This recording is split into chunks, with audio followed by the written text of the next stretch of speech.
Assalamualaikum warahmatullahi ta'ala wabarakatuh. Hamdan wa syukran lillah, amma ba'du. Sahabat channel Jadul Langit yang dirahmati Allah subhanahu wa ta'ala, semoga senantiasa kita selalu ada dalam lindungan Allah subhanahu wa ta'ala dan dimudahkan segala urusannya oleh Allah subhanahu wa ta'ala. Amin ya Allah ya rabbal alamin.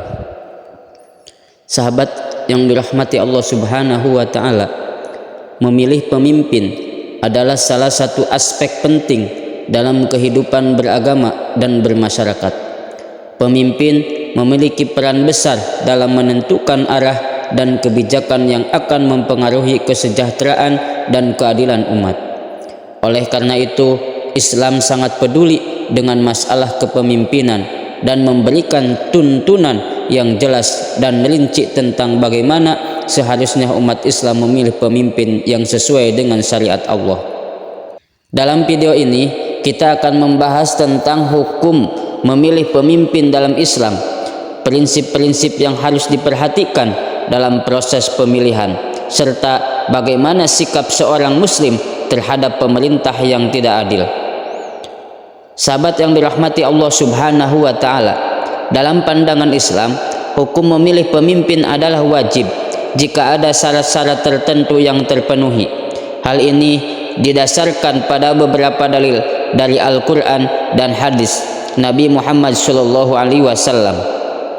Salah satu dalil dari Al-Quran adalah firman Allah subhanahu wa ta'ala yang artinya, dan urusan mereka umat Islam adalah dengan musyawarah di antara mereka. Ayat ini menunjukkan bahwa umat Islam harus melakukan musyawarah atau konsultasi dalam mengurus urusan mereka, termasuk urusan kepemimpinan. Musyawarah adalah cara untuk mencari pendapat dan kesepakatan dari para ahli atau wakil-wakil umat tentang siapa yang layak menjadi pemimpin bagi mereka. Selain itu, ayat ini juga menunjukkan bahwa kepemimpinan dalam Islam bukanlah hak mutlak atau warisan dari seseorang atau kelompok tertentu, melainkan hasil dari pilihan umat secara kolektif. Salah satu dalil dari hadis Nabi Muhammad SAW adalah sabda beliau, "Jika ada 3 orang bepergian, hendaklah mereka mengangkat salah seorang di antara mereka menjadi pemimpinnya." Hadis ini menunjukkan bahwa dalam kelompok kecil pun Nabi Muhammad SAW menganjurkan untuk memiliki seorang pemimpin agar tercipta ketertiban dan kemaslahatan. Apalagi jika kelompok tersebut besar seperti negara atau komunitas, maka tentu lebih diperlukan adanya seorang pemimpin yang dapat mengayomi dan membimbing mereka. Dari kedua dalil di atas dapat disimpulkan bahwa hukum memilih pemimpin dalam Islam adalah wajib jika ada syarat-syarat tertentu. Yang pertama, adanya kebutuhan untuk memiliki seorang pemimpin baik untuk menjaga agama maupun dunia. Yang kedua, adanya calon-calon yang layak menjadi pemimpin baik dari segi akhlak maupun kompetensi. Yang ketiga, adanya proses musyawarah atau konsultasi antara para ahli atau wakil-wakil umat untuk menentukan siapa yang akan dipilih sebagai pemimpin bagi mereka. Yang keempat, adanya kesediaan dan ketaatan dari umat untuk mengikuti pemimpin yang telah dipilih sesuai dengan syariat Allah subhanahu wa ta'ala.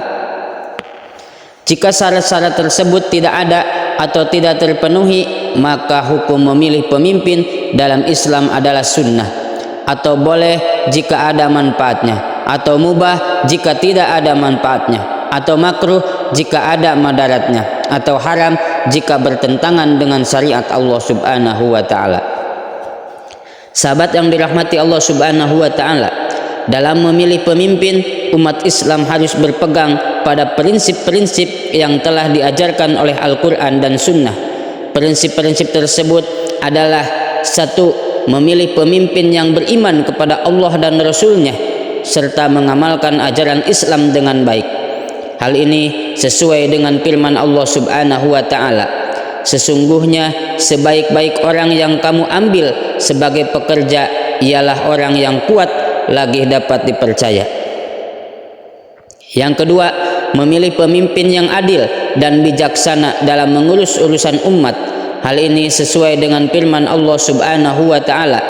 Dan ingatlah ketika Tuhan mencoba Ibrahim dengan bepergian kalimah perintah dan larangan, lalu Ibrahim menunaikannya. Tuhan berfirman, sesungguhnya aku akan menjadikanmu imam bagi seluruh manusia. Ibrahim berkata, bagaimana dengan keturunanku? Tuhan berfirman lagi, perjanjianku tidak meliputi orang-orang yang dolim. Dua, memilih pemimpin yang adil dan bijaksana dalam mengurus urusan umat. Yang ketiga, memilih pemimpin yang memiliki visi misi, program, dan strategi yang jelas dan sesuai dengan syariat Islam serta kepentingan umum.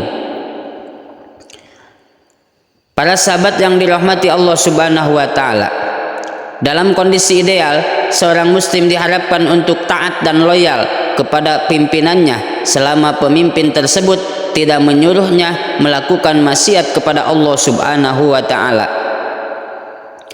Namun, bagaimana jika pemimpin tersebut tidak adil atau dolim? Bagaimana sikap seorang muslim terhadap pemerintahan yang tidak adil? Dalam hal ini, para ulama memiliki pendapat yang berbeda-beda tergantung pada tingkat kedolimannya dan kemampuan umat untuk mengubahnya. Secara garis besar, ada beberapa sikap yang dapat diambil oleh seorang muslim terhadap pemerintahan yang tidak adil. Yang pertama, sabar dan berdoa agar Allah Subhanahu wa taala mengganti pemimpin tersebut dengan pemimpin yang lebih baik. Sikap ini dianjurkan jika kedoliman masih dalam batas toleransi atau jika umat tidak memiliki kekuatan untuk mengubahnya. Yang kedua, menasihati atau mengingatkan pemimpin tersebut agar kembali kepada kebenaran dan keadilan secara bijak dan santun. Sikap ini dianjurkan jika umat memiliki akses atau kesempatan untuk berkomunikasi dengan pemimpin tersebut atau perwakilan-perwakilannya. Sahabat yang dirahmati Allah Subhanahu wa taala, mungkin itu saja yang bisa saya sampaikan mengenai tentang bagaimana supaya bisa kita memilih pemimpin sesuai agama Islam. Wabillahi taufiq wal hidayah. Wassalamualaikum warahmatullahi taala wabarakatuh.